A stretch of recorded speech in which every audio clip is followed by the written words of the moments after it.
Allah be upon you, ladies and gentlemen. Welcome to Somali Star Online Training English Professional and Tutorials.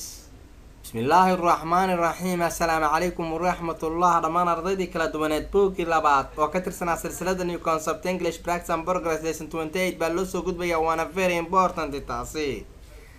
Iyadoo horeyna aan kusoo faa'iidaysana casharo kala duwan oo fara badan halkaas aanu sii maraynaa tilaabo iyadoo step by step aan uga sii faa'iidaysan doono halkaas aan sii maraya waana very important English Professional Tutorials.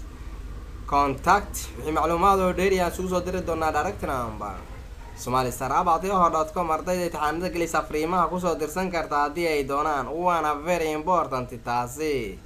Step by step iyadoo tilaabo aan sii marayna lesson 28 baa loo soo gudbayaa waana buugi ka tirsanaa silsilada New Concept English oo buugi labaada Practice and Progress fast book god wuxuu ka socdaa dhinaca kale Somali Star Online Training halka buugi saddexaad oo developing skills la yiraahdo uu dhinac ka socdo.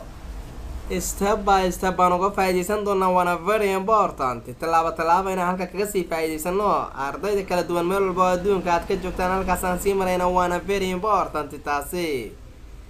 waxaan soo gudagalayaa lesson 28 no packing way ciwaankeena marka.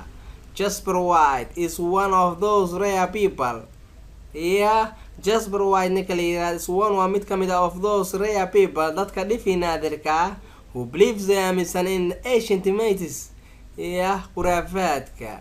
He has just bought a new house guri cusub in the city ee magaalada but ever since ilaa hadda he moved muusan guurin in his he had terrible wuxuu mushkilad kula kulmo with motorist niman baawro wato when he returned home guriga markuu kusoo noqdo at night habeenkii he always mar walba finds wuxuu helaa that someone qof has backed inuu ku baakin garaystay kaar gaarigiisa outside banaanka his gate ganjeelkiisa because sababtoo ah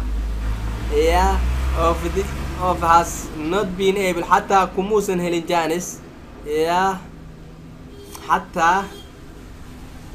had not been able kumuusan guuleysin dugad inuu galo his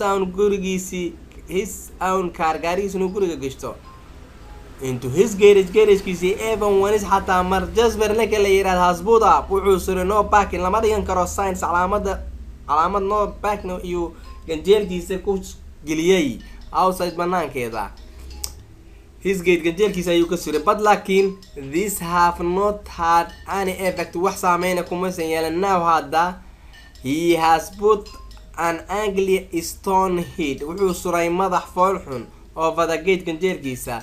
It is one waa mid kamida of the ugliest face wajida ugu foosha xuma I have ever seen aan weligay arko. I asked waan weydiiyay him asaga what it was waxa uu ahaa and he told me wuxuu ii sheegay that it was Medusa inuu ahaa the Gorgon qabiilka Gorgon la yiraahdo qolada Gorgon la yiraahdo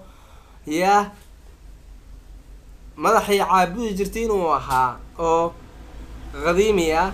Jasper ninka la yiraahdo hobbies wuxuu filayaa that she will return inay u bedeli doonto motoradii to stone dhagax but none of them laakiin ilaa hadda has been returned umaysan bedelin to stone yet weli wax ay u bedeshay baabuurtii dhagax ay u bedeshay ma jiro. Compression preset and composition. Compression preset waa fahankaaga adoo soo ururinayo presetna waa summary waa la soo amaaneystay. Preset lama dhahayo preset baa la leeyahay.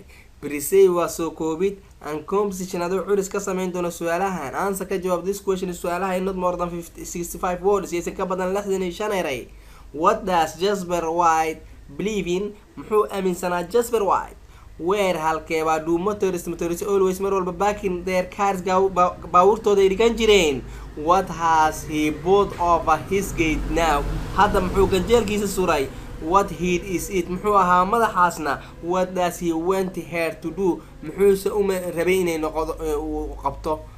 Key structure-ka waa grammar bontiga ku jira casharada soo aqrinaya what has happened maxaa horay u dhacay.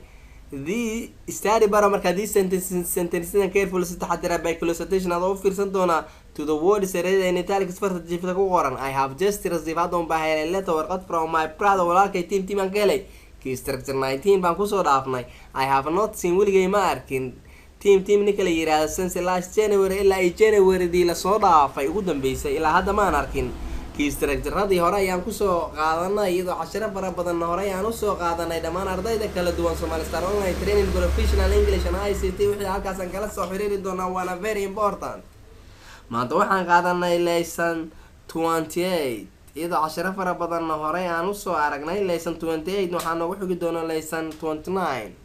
lesson 30 baan usii gudbaynaa sidaa darteed fi amaan allah.